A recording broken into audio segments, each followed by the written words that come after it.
قال اللہ تبارک و تعالی فی شان حبیبہ مخبرا و آمرا ان اللہ و ملائکتہ یصلون علی النبی یا ایہا الذین آمنوا صلوا علیہ وسلموا تسلیما۔ درود پاک بآواز بلند۔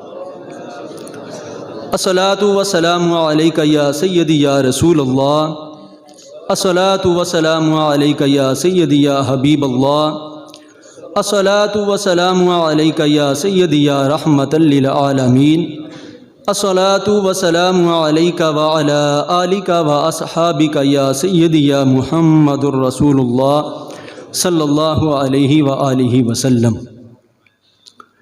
میلاد کی رتیا دھوم یہ تھی، میلاد کی رتیا دھوم یہ تھی، ایک راج دلارا آوت ہے۔ میلاد کی رتیا دھوم یہ تھی، ایک راج دلارا آوت ہے، لولا کا صحرا سرسو ہے، وہ احمد پیارا آوت ہے۔ حوروں نے کہا جب بسم اللہ، غلمان نے پکارا الا اللہ۔ حوروں نے کہا جب بسم اللہ، غلمان نے پکارا الا اللہ، خود رب نے کہا ماشاء اللہ محبوب ہمارا آوت ہے۔ خود رب نے کہا ماشاء اللہ محبوب ہمارا آوت ہے۔ تمام حمد و ثنا اور تعریف و توصیف اللہ جل مجدہ الکریم کی ذات بابرکات کے لیے، جو خالق کائنات بھی ہے اور مالک شش جہات بھی۔ اللہ جل مجدہ الکریم کی حمد و ثنا کے بعد حضور نبی رحمت صلی اللہ علیہ وآلہ وسلم کے حضور ناز میں اپنی عقیدتوں، ارادتوں اور محبتوں کا خراج پیش کرنے کے بعد عالی مرتبت محتشم محتمم سامعین و ناظرین، السلام علیکم ورحمۃ اللہ وبرکاتہ۔ احباب زیوکار، آپ کے سامنے کتاب مقدسہ میں سے کچھ حصہ تلاوت کرنے کا شرف حاصل کیا، اس پر آپ کی توجہ چاہوں گا۔ دعا ہے کہ اللہ رب العزت مجھے کلمۃ الحق کہنے کی توفیق عطا فرمائے۔ ارشاد فرمایا لقد من اللہ علی المؤمنین اذ بعث فیہم رسولا۔ یہاں بعض لوگ جوش خطابت میں کہہ جاتے ہیں کہ اللہ نے ہمارے اوپر بڑا احسان کیا کہ اس نے ہمیں اپنا محبوب عطا کیا۔ تو محبوب کا لفظ نہیں ہے، رسول کا لفظ ہے یہاں۔ اس میں کوئی اختلاف نہیں کہ حضور کی شان محبوبیت عطا تو ہوئی لوگوں کو، حضور شان محبوبیت کے ساتھ جلوہ گر تو ہوئی اس جہاں میں، لیکن اللہ نے اپنے حبیب کا سارا حسن لوگوں کی نظروں سے چھپا کے رکھا ہے۔ حضرت شاہ ولی اللہ محدث دہلوی علیہ رحمہ، حضرت شاہ عبد الرحیم محدث دہلوی علیہ رحمہ سے روایت کرتے ہیں کہ میرے باپ نے ایک دن خواب میں حضور کی زیارت کی، اور جس نے حضور کو خواب میں دیکھا اس نے حضور کو ہی دیکھا۔ ابن ماجہ میں 6 طرف سے یہ روایت موجود ہے۔ اور پھر جس نے حضور کو دیکھا، حضور قصداً اور اپنی مرضی سے اس کے خواب میں آئے، اور پھر جو کچھ حضور نے اسے عطا کیا وہ محض گمان اور خیال نہیں ہے بلکہ حقیقت ہے۔ اور یہاں امام بخاری نے ایک روایت نقل کی ہے، فرمایا کہ جس نے مجھے خواب میں دیکھا وہ ان قریب عالم بیداری میں بھی دیکھ لے گا۔ لیکن سارئین یہاں لکھتے ہیں کہ اگر جاگتے ہوئے ساری زندگی حضور کا دیدار نہ بھی کر سکا تو نزع کے وقت رخ محبوب سامنے ہوگا۔ ظہوری صاحب لکھتے ہیں کہ سوکھا نکلے سا ظہوری جے ویخ لواں مکھ تیرا، کہ اس وقت اگر حضور نظر آ گئے، حضور کا دیدار ہو گیا تو اور چاہیے بھی کیا۔ تو یہ 4 چیزیں آپ ذہن میں رکھیں کہ جس نے حضور کو دیکھا اس نے حضور کو ہی دیکھا، اور دوسری بات کہ حضور قصداً اور اپنی مرضی سے آئے، اور پھر تیسری بات کہ جو کچھ حضور نے اسے عطا کیا وہ حقیقت میں عطا کیا، اور چوتھی بات جو امام بخاری نے روایت کی ہے کہ جس نے حضور کو خواب میں دیکھا ان قریب عالم بیداری میں بھی دیکھ لے گا۔ اور شیخ لکھتے ہیں کہ جس کو حضور نے بیداری میں دیدار دے دیا وہ 2999 درجے ولایت کے فوراً ہی طے ہو جاتے ہیں۔ یہ بیداری میں دیدار دینے کی برکتیں ہیں جو بندے کو فوراً نصیب ہو جاتی ہیں۔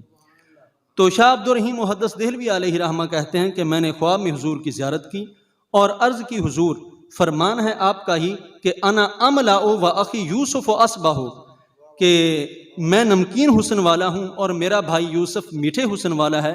وہاں تو زنان مصر نے انگلیاں کاٹ لیں اور یہاں ایسا کوئی واقعہ پیش نہیں آیا، تو اس کی کیا وجہ ہے؟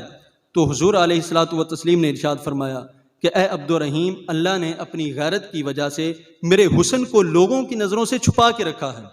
اللہ اکبر۔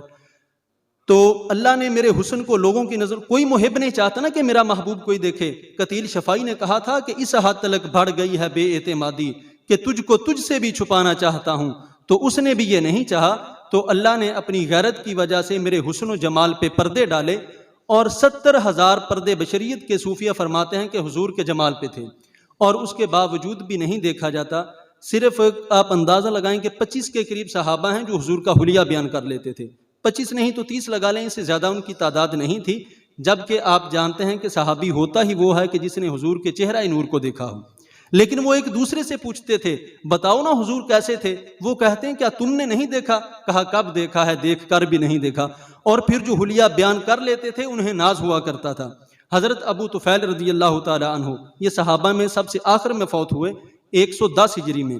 تو ایک دن ایک اونچے ٹیلے پہ کھڑے ہو گئے، حج کا موسم تھا، اور لوگوں کو اپنی طرف بلا کر کے کہا کہ لوگوں میرے قریب آؤ، اس وقت دنیا پہ کوئی اور نہیں ہے کہ جس نے حضور کے چہرہ نور کو دیکھا ہو، یہ میری آنکھیں ہیں کہ جنہوں نے چہرہ ودھا کو دیکھا ہے، فخر ہے اس بات پہ۔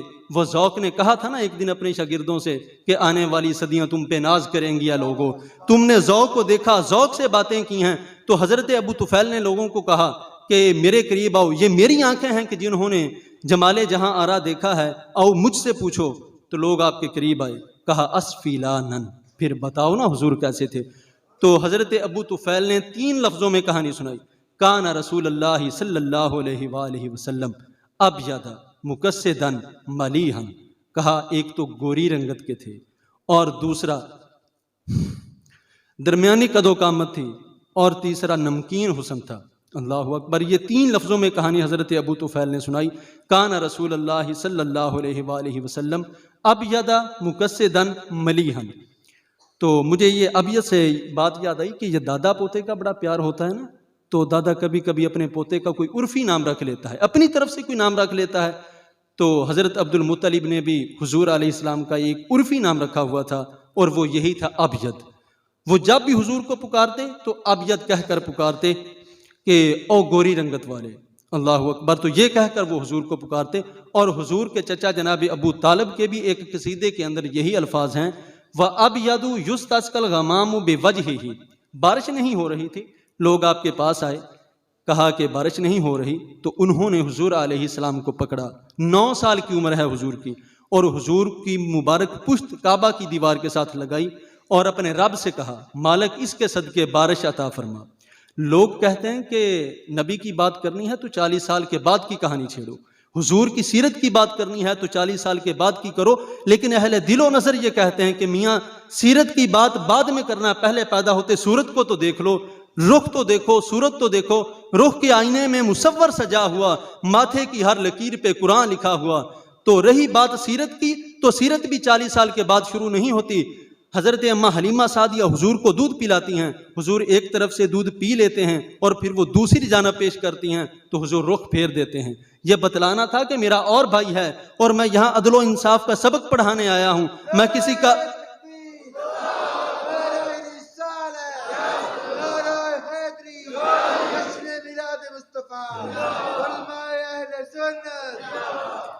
کہ میں یہاں عدل و انصاف کا سبق پڑھانے کے لیے آیا ہوں، میں کسی کا حق غصب کرنے نہیں آیا۔ میاں تم تو کہتے ہو سیرت 40 سال کے بعد شروع ہوتی ہے، لیکن یہاں تو حجرہ حلیمہ میں شروع ہو رہی ہے۔ تو جناب ابو طالب نے حضور کو کھڑا کیا اور حضور کی مبارک پشت جو ہے اسے کعبہ کی دیوار کے ساتھ مس کیا اور اپنے رب سے کہا مالک اس کے صدقے سے بارش عطا فرما۔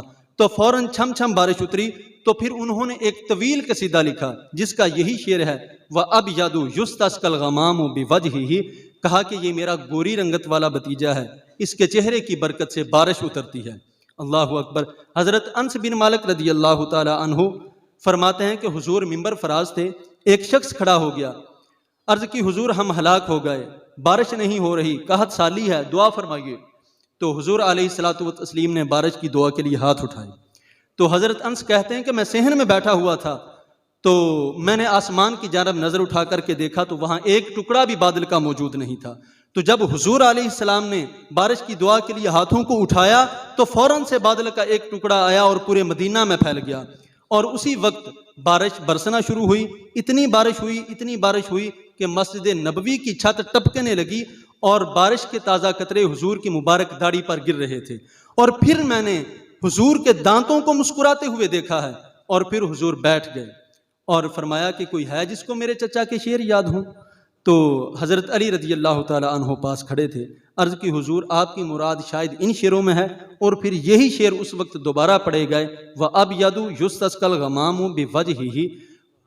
حضور نے یہ سنا تو حضور فرمانے لگے کہ کاش آج اگر میرے چچا ہوتے تو ان کے دل کو ٹھنڈ پڑ جاتی. تو اس وقت بھی بیواؤں، غریبوں اور دکھیوں کا آسرا ہے. تو بات یہ کر رہا تھا کہ ابیض کہہ کر پکارتے حضور کو. اور دوسری بات مقصدن. تو مقصدن کی تشریح بھی بڑی طویل ہے. مختصر یہ کہ صرف قد کی میانہ روی نہیں بلکہ ہر عضو کا اعتدال علماء نے لکھا ہے. اور تیسری بات جو بیان فرمائی ملیحن، نمکین حسن تھا. تو عرض کی حضور آپ کا فرمان ہے کہ میں نمکین حسن کا مالک ہوں اور میرا بھائی یوسف میٹھے حسن والا ہے. وہاں تو زنانِ مصر نے انگلیاں کاٹ لیں اور یہاں ایسا کوئی معاملہ پیش نہیں آیا. تو حضور نے فرمایا کہ اللہ نے میرے حسن کو لوگوں کی نظروں سے چھپا کے رکھا ہے. اور چھپے ہوئے حسن کا عالم یہ تھا کہ صحابہ دیکھ نہیں پاتے تھے. یہ کم و بیش 3 درجن کے قریب صحابہ ہیں جو حضور کا حلیہ بیان کر لیتے تھے. اور ان میں حضرت حسان بن ثابت رضی اللہ تعالی عنہ کہتے ہیں کہ میں جو حضور کا حلیہ بیان کر لیتا ہوں وہ اس لیے کر لیتا ہوں کہ میرے پاس دیکھنے کا ایک طریقہ ہے. آپ توجہ کیجئے، وہ طریقہ میں بتانے لگا ہوں. آپ کہتے ہیں کہ میں اپنے دونوں ہاتھوں کو یوں جوڑ کر اپنی آنکھوں کے اوپر رکھتا اور انگلیوں کی اوٹ سے چہرہ مصطفیٰ کو دیکھتا. وہ اس لیے کہ حضور کے جلووں کی چمک سے کہیں میری آنکھوں کی بینائی نہ جاتی رہے. اور پھر یہ چھپے ہوئے حسن کا عالم ہے. جبکہ آپ جانتے ہیں کہ دیکھنے والا شاعر ہے اور شاعر حسن دیکھنے میں بڑا دلیر ہوتا ہے. اور شاعر جب چھپا ہوا حسن دیکھتا ہے تو ہاتھ رکھ کے دیکھتا ہے. اور اگر وہی حسن بے نقاب ہوتا تو کیا ہوتا؟ یہی بہتر ہے کہ وہ پردے میں روح پوش رہے. یہی بہتر ہے کہ وہ پردے میں روح پوش رہے. وہ اگر پردہ اٹھا دے تو کسے ہوش رہے. اور اعلیٰ حضرت نے یہاں ایک اور رنگ میں اس انداز کو بیان کیا کہ حسن یوسف پہ کٹی مصر میں انگشت زنا. حسن یوسف پہ کٹی مصر میں انگشت زنا، سر کٹاتے ہیں تیرے نام پہ مردان عرب. میں نے ولی دکنی سے لے کر غالب اقبال تک کم و بیش سب شعراء کو الحمدللہ پڑھا ہے، لیکن اردو ادب کے حوالے سے اتنے تضاد کا شعر آج تک میں نے نہیں پڑھا کہ جو تضاد ہے اس شعر میں. توجہ کیجیے، تھوڑی سی آپ کی توجہ کی ضرورت ہے. الفاظ تھوڑے سے یہاں مشکل آ گئے ہیں لیکن آپ توجہ کیجیے، انشاءاللہ سمجھ میں آئیں گے. تو یہاں تضاد دیکھنی ہے کہ حسن یوسف پہ کٹی مصر میں انگشت زنا، سر کٹاتے ہیں تیرے نام پہ مردان عرب. ایک طرف حسن ہے اور دوسری طرف صرف نام ہے. ایک طرف عورتیں ہیں اور دوسری طرف مرد ہیں. یہ عورتیں بھی مصر کی، وہ مرد بھی عرب کے. اور ان کی انگلیاں ہیں، ان کے سر ہیں. ان کی کٹی ماضی ہے، وہ کٹاتے ہیں مضارعہ ہے. اور ان کی کٹی لازم ہے، وہ کٹاتے ہیں متعدی ہے. یعنی کٹنے میں قصد نہیں ہے، کٹانے میں قصد ہے. حسن یوسف پہ کٹی مصر میں انگشت زنا، سر کٹاتے ہیں. تسلسل بھی ہے، مضارعہ بھی ہے، قصد بھی ہے، تسلسل بھی جاری ہے. عامر چیمہ سے لے کر ممتاز احمد قادری تک یہ تسلسل باقی رہے گا. سر کٹاتے ہیں تیرے نام پہ مردان عرب. اور پھر لطف کی بات سنیے. لطف کی بات یہ ہے کہ ان کی انگلیاں کٹ گئیں، ایمان پھر بھی نہ لائیں. ان کی انگلیاں کٹ گئیں، ایمان پھر بھی نہ لائیں. یہاں سر بعد میں کٹائے اور ایمان پہلے لائے. حسن یوسف پہ کٹی مصر میں انگشت زنا، سر کٹاتے ہیں تیرے نام پہ مردان عرب. سخن شاعری شہر یار اپنی جگہ، نعت کہنے کو احمد رضا چاہیے. حضرت عبداللہ بن سلام رضی اللہ تعالی عنہ اسلام قبول کرنے سے پہلے غیر مسلموں کے بہت بڑے عالم تھے. فرماتے ہیں کہ ایک دن مدینہ منورہ میں یہ خبر پھیلی کہ محمد صلی اللہ علیہ وآلہ وسلم جنہوں نے مکہ مکرمہ کی سرزمین پر اعلان نبوت کیا ہے وہ ہجرت کر کے مدینہ منورہ تشریف لا چکے ہیں. تو یہ خبر سنتے ہی لوگ بارگاہ رسالت میں حاضر ہونا شروع ہوئے. تو میرا بھی جی چاہا کہ میں بھی دیکھوں کہ وہ کون ہستی ہے. تو میں بھی بارگاہ رسالت مآب صلی اللہ علیہ وآلہ وسلم میں حاضر ہوا. اور پھر میں نے لوگوں کے جرمٹ میں سے چہرہ والضحیٰ کی جھلک دیکھی اور دیکھتے ہی پکار اٹھا ان وجہہ لیس بوجہ کذاب، کہ اتنا پر نور چہرہ کسی جھوٹے کا ہو ہی نہیں سکتا. یہ واقعی اللہ کے سچے نبی ہیں جس سے تاریک دل جگمگانے لگے. اس چمک والی رنگت پہ لاکھوں سلام. اچھا، ایک نوجوان لڑکا ہے جس کا نام ابو کرسافہ ہے. وہ بکریاں چراتا ہے اور اپنی خالہ کے آ قیام پذیر ہے۔ تو ایک دن اس نے حضور علیہ السلام کو دیکھ لیا، اور پھر خوش قسمتی یہ کہ حضور نے بھی اسے دیکھ لیا۔ ان کی آنکھوں میں ایسا نشہ تھا فراز کہ جس نے دیکھا وہی لڑکھڑاتا گیا، تیری پہلی نظر کا وار توبہ، دل اب تک دعائیں دے رہا ہے۔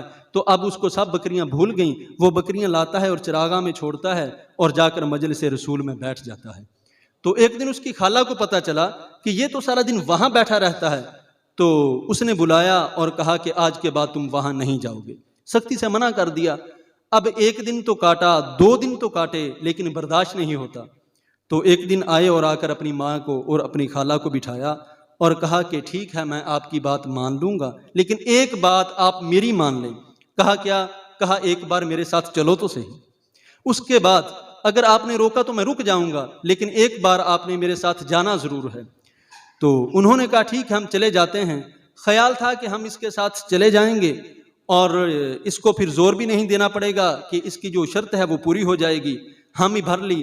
تو حضرت ابو قرصافہ نے اپنی ماں کو اور اپنی خالہ کو ساتھ لیا اور حضور کی چوکھٹ پہ پہنچا۔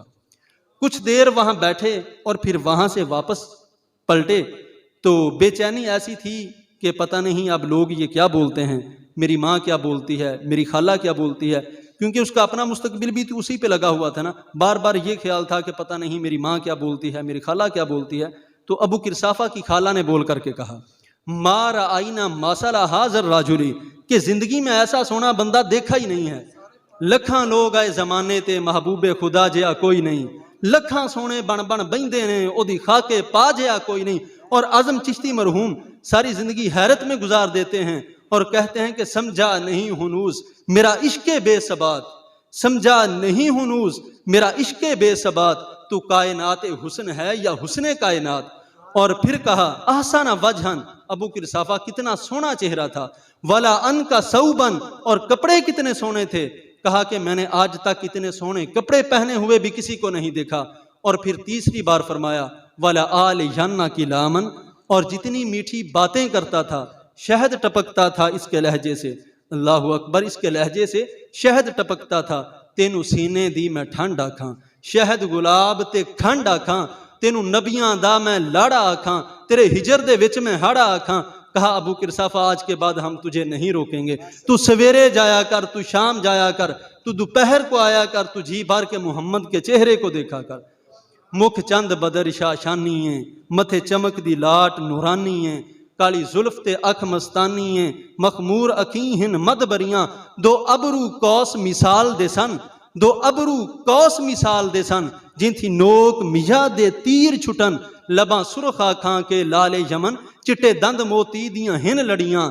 سبحان اللہ ما اجملا کا ما احسنا کا ما اکملا کا، کتھے مہر علی کتھے تیری سنا، گستاخ اکھیں کتھے جا لڑیاں۔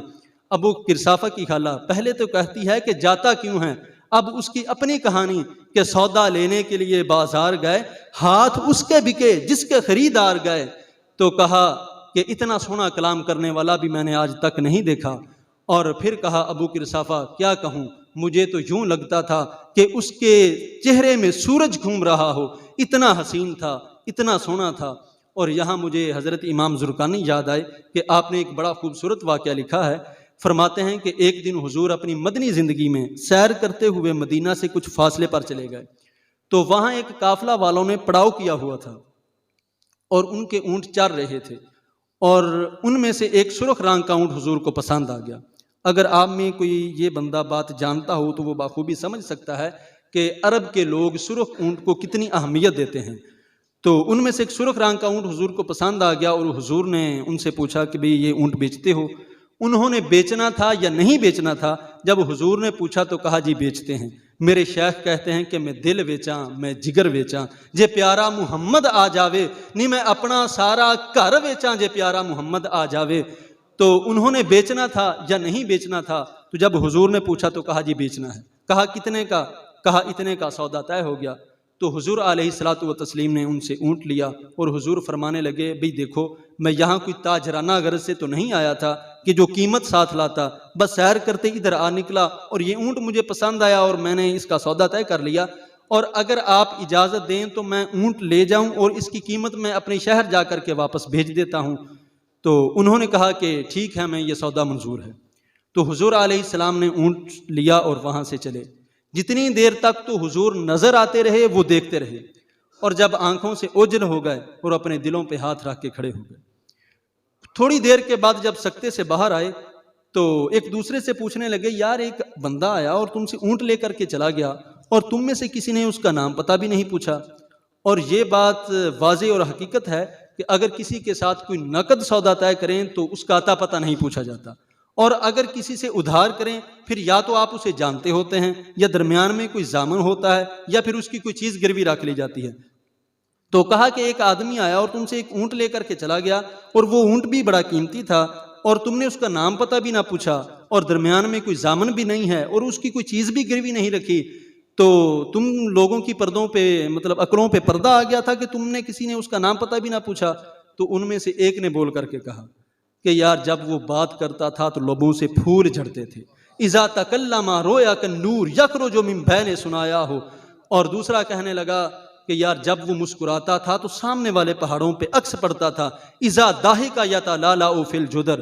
اور تیسرا کہنے لگا کہ میں تو اس کی آنکھیں ہی دیکھتا رہ گیا، کیا خوب سجن دیاں اکھیاں نے جویں پر کے سرائیاں رکھیاں نے، تو اجے میرا یار نہیں ڈٹھا جنوں ویکھ کے چن شرماوے، ادھی راتی دن چڑھ جاوے جیو رخ تو نقاب اٹھاوے، تے جیو نکلے سیر کرن نوں تے سارا گلشن سیس نواوے، اتے دھرتی لف لف جاوے جیو ہاتھ پھلاں وچ رکھدا ہاتھ پھلاں تو ود جاوے، نین نشیلے مست رسیلے وچ سونا کجل سہاوے، اکھ اگڑے تے انج پیا جاپے جویں مے خانہ کھل جاوے، توبہ توبہ حسن سجن دا چال نہ چلی جاوے، بجلی ڈر دی لشک نہ مارے متا بے ادبی ہو جاوے، تے جیو کھولے پیچ زلف دے اتے راہی راہ بھول جاوے، علم خدا نے اینا دیتا عقلاں وچ نہ آوے، عقل خدا نے اینی دتی علماں وچ نہ آوے، کی اعجاز نظر وچ او دی جو آوے وک جاوے، خلق او دے نے مولے دنیا کوئی ویلا ہی جان بچاوے،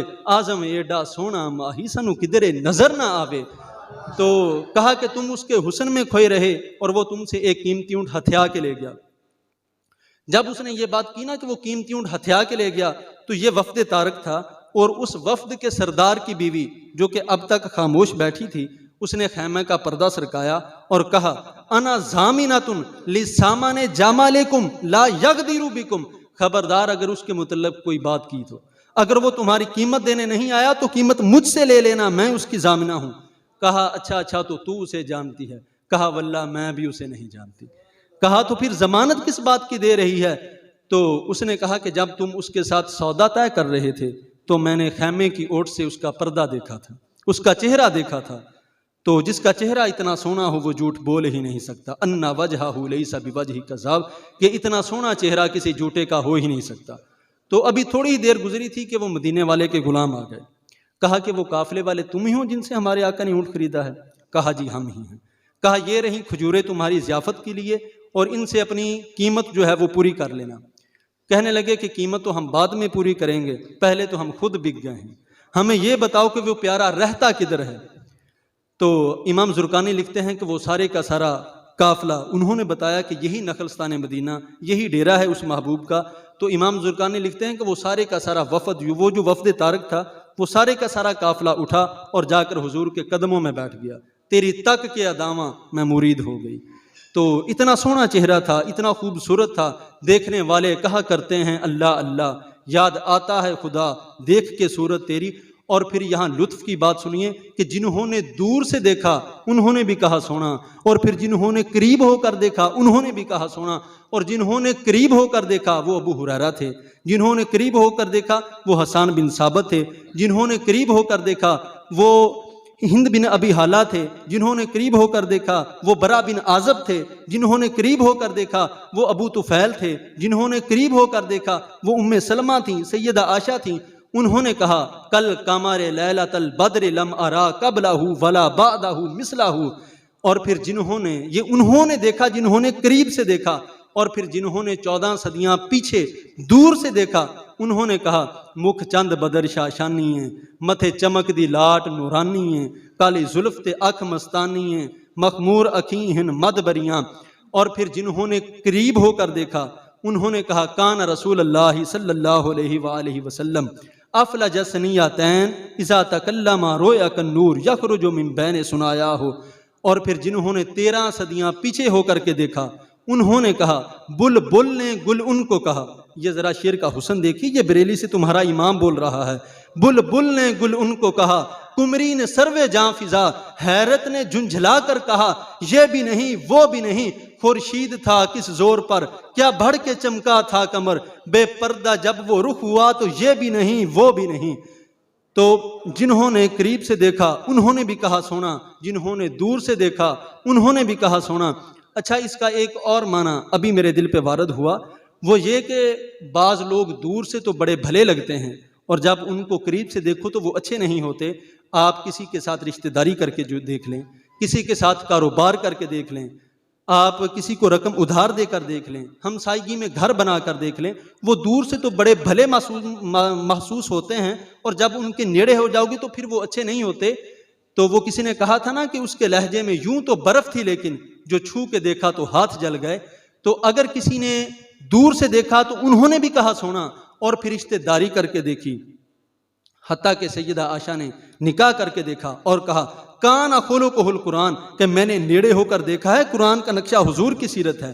اور سیدہ خدیجہ الکبریٰ رضی اللہ تعالی عنہا، آپ نے دور سے دیکھا تھا تو میسرہ نے بتایا تھا کہ میں اس کو شام میں دیکھا ہے اور یہ صادق اور امین ہے اور یہ سچا ہے. تو یہ انہوں نے دور سے دیکھا تھا اور پھر نکاح کر کے نیڑے ہو کر دیکھا. اور ام المؤمنین نے کہا کلا واللہ لا یخزک اللہ ابدا انک لتصل الرحم وتحمل الکلا وتکسب المعدوم وتقری الضیف وتعین علی نوائب الحق وتصدق الحدیث. ام المؤمنین کہہ رہی ہیں کہ کائنات میں جیسا محمد عربی ہے کوئی دوسرا پیدا ہی نہیں ہوا. اور حضرت اقبال کا لہجہ دیکھیے، کہتے ہیں کہ رخ مصطفیٰ ہے وہ آئینہ، رخ مصطفیٰ ہے وہ آئینہ کہ اب ایسا دوسرا آئینہ نہ ہماری بزم خیال میں نہ دکان آئینہ ساز میں. اور حضرت جبریل نے دیکھا جھک کر کے آسمانوں سے حضور کو اور درود پڑھا، اور جب حضور کی چوکھٹ پہ آیا اور پھر دیکھا تو کسی نے پوچھا کہ جبریل بتا، تو نے تو بڑے پری پیکر دیکھے ہوں گے، زہرہ جمال دیکھے ہوں گے، حسین محجبین دیکھے ہوں گے، بتا کوئی انسا بھی دیکھا ہے؟ تو جبریل علیہ السلام نے کہا کلبت مشارق الارض و مغاربہا، کہ میں نے مشرق و مغرب دیکھے ہیں لیکن کائنات میں محمد عربی جیسا کوئی آج تک دوسرا نہیں دیکھا. اللہ اکبر. آفاق کہا گردی دام مہر بتاں ورزی دام بسیار خوباں دی دام و لیکن تو چیزیں دی گری. تو جنہوں نے دور سے دیکھا انہوں نے بھی کہا سونا اور جنہوں نے قریب سے دیکھا انہوں نے بھی کہا سونا. یار جو دور سے دیکھو تو پھر بھی سونا ہو اور نیڑے ہو کر دیکھو تو پھر بھی سونا ہو، جس کی صورت بھی جمیل ہو اور جس کی سیرت بھی جمال پرور ہو اور جس کی صورت کے چراغ روحوں میں روشن ہوں اور جس کی سیرت کے چراغ من میں روشن ہوں اور سارے اندھیرے مٹ جائیں، تو پھر کیوں اس مصطفیٰ جان رحمت کے ساتھ اپنی عقیدتوں کا، ارادتوں کا، محبتوں کا، پیار اور الفتوں کا رشتہ ہم مضبوط سے مضبوط تر کرتے نہیں چلے جاتے. تو یہ میرا پیغام ہے آپ کو کہ میں اور آپ اپنے قلوب و اذہان کو حضور کی چوکھٹ پہ لے جائیں کہ نہ نظر کرم دی چاہت مکے، نہ اے بات مکے، نہ اے رات مکے. یا رسول اللہ، نہ نظر کرم دی چاہت مکے، نہ اے بات مکے، نہ اے رات مکے. دل کے ارمان پورے ہوئے تھے ابھی یہ غضب ہو گیا کہ سحر ہو گئی. دعا ہے کہ اللہ رب العزت میری ان کلمات کو اپنی بارگاہ میں مستجاب فرمائے. آمین یا رب العالمین. وآخر دعوانا ان الحمد للہ رب العالمین.